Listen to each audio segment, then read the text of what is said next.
Here's some things I think don't exist. So if you're going to predict anything in the real world, here's some things not to use. I don't think self-esteem exists. There's really one scale. The Roman Taffarati made a self-esteem scale that's pretty good.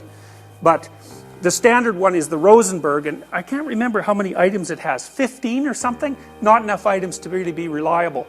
I think there were, 25,000 published papers on self-esteem. Figure 10 grand a paper, which is a comparatively conservative estimation. So you can do the math, 25,000 times 10,000. So that's the total amount of research funding that's gone into looking at self-esteem. It's like, well, what's self-esteem? It's a word. Actually, it's two words, right? But, and it's sort of something you think you might have or not have, but that's a figure of speech. That's not an empirical phenomena. And so most of extroversion is just neuroticism, as it turns out.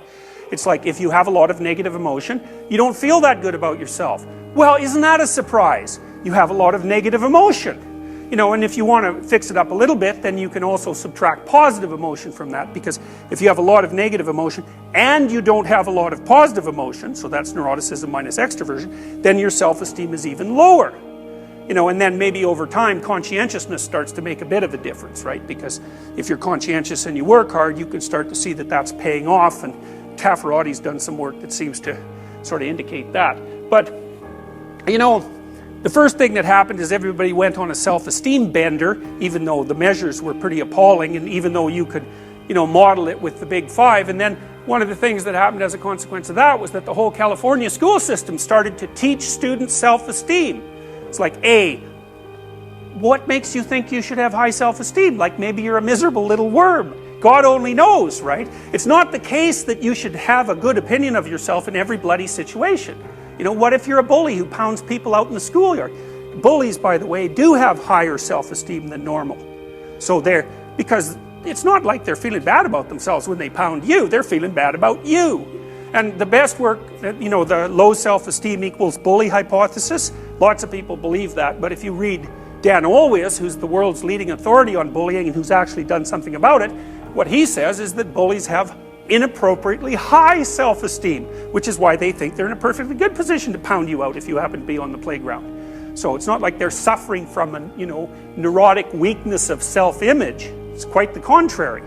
So anyways, in the California school system, they tried to teach kids self-esteem, and there's no evidence that you can do that first, because neuroticism is actually quite hard to shift.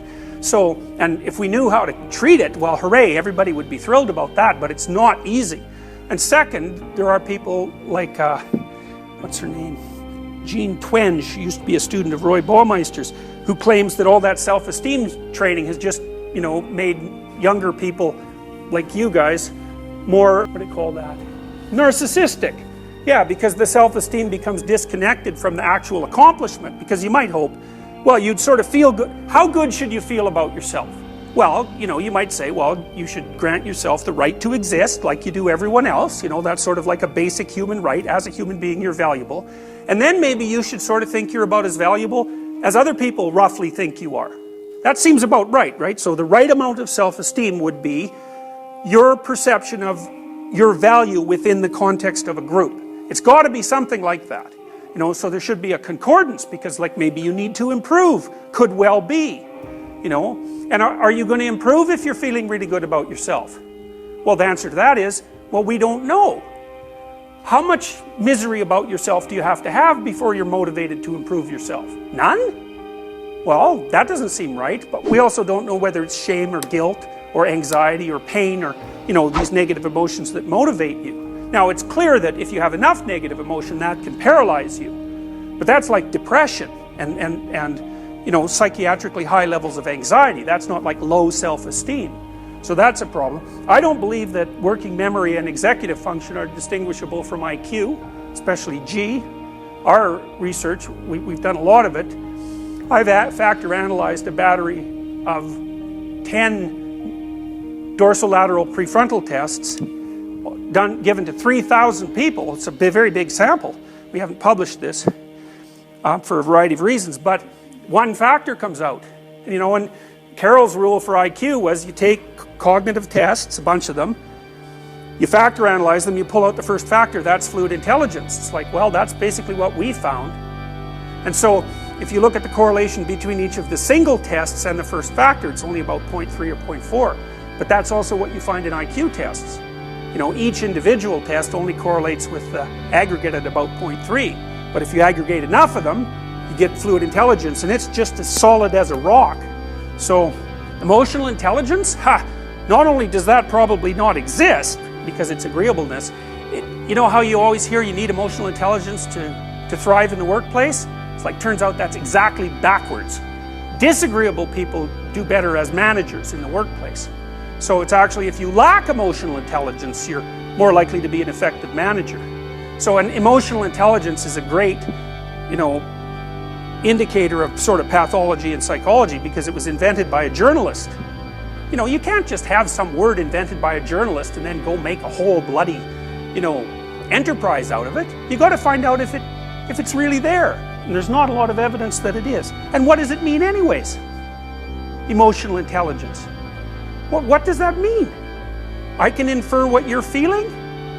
Well, is that IQ? Like, are smart people better at that? Or like, am I mirroring you in some way? Or do I care for you? Like, maybe I can figure out exactly what you're feeling and I just don't give a damn. You know, is that still emotional intelligence? Well, I don't know, right? How would you separate that from sympathy or empathy? And what if you're over-sympathetic to someone? Is that emotional intelligence? Like, maybe you feel way too sorry for your children. So it's like you're all empathetic and all that, but you're not doing them any good. Or sometimes you would be, but sometimes you should say, you know, quit whining, go the hell outside. Because that's the right response sometimes. So these things are not straightforward at all. And of course, emotional intelligence is generally measured with questionnaires. And we know the rule for questionnaires. What's the rule for questionnaires?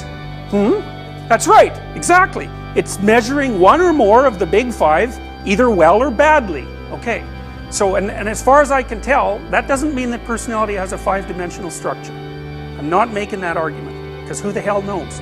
I don't think it does, likely, although it's very difficult to say. But what the big five theorists have really demonstrated, as far as I'm concerned, is that if you factor analyze questionnaires, what you get looks a lot like a 5-factor structure, and you can do that cross-culturally. And so I think we sort of nailed the question of how are questionnaires structured. So you can't just invent some new thing and term it something, and then pretend it's something new without testing it against, and I would test it against IQ, because that bloody thing, we know, for example, IQ eats up most of the variance in disgust sensitivity scales. You'd think, well, why would IQ be related to disgust sensitivity? It's inversely related, by the way. The smarter you are, the less sensitive you are to disgust. Now, I don't know if that's because maybe your cortical inhibition of underlying, like, limbic motivational systems is better. Who the hell knows? We don't know why, but we do know that it's a major predictor. Orderliness also predicts, but the thing about IQ is that it predicts things that you'd never expect. So you should validate your scale against IQ and against the big five, and not some trivial little 10-item measure of the big five either, because then if you use 2 questions per trait, you're going to have a lousy measure of the big five, and if your stupid questionnaire predicts over and above that, all that means is that you didn't test it against, you know, you didn't set it up for a good challenge, you set it up for a weak challenge. So grit, that's very annoying. Yes, that's very annoying, because it's clearly, I think it was correlated, I think I told you this, it was correlated with conscientiousness at 0.75. I don't believe that optimism and pessimism exist. I don't believe that promotion and prevention exist.